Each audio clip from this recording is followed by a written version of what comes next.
everyone, I'm Stacy Perez, and you can find me on Twitter at StacyDanielle10. Welcome to the Fantasy and Frames Rookie Prospect Profile Series, where we'll be taking a look at the prospects for the 2023 NFL Rookie Class that could make a positive impact on your Dynasty Fantasy Football team.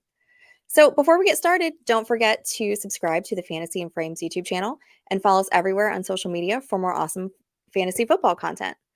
So, guys, here at Fantasy and Frames, we like big tight ends and we cannot lie.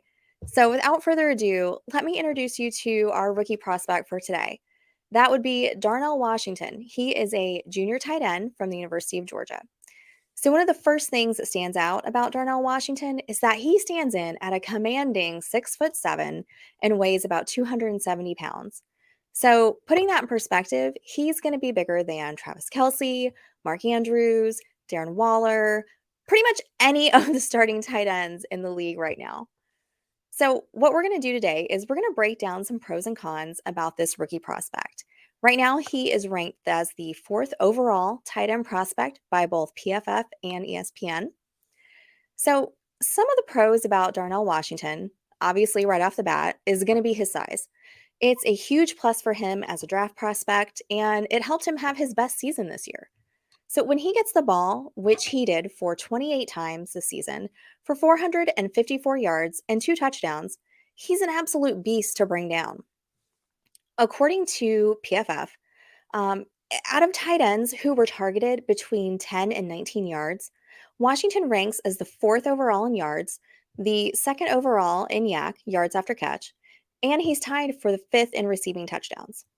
So when I was watching his highlights, you can really see how he used his height to his advantage, and he was going up and over defenders to bring in those balls. And that really is going to make him more efficient in the receiving game. So now on to the cons. One thing to keep in mind is that because of his size, he's not going to be the fastest guy on the field. He's not going to have that breakaway speed that could really impact his yards after catch.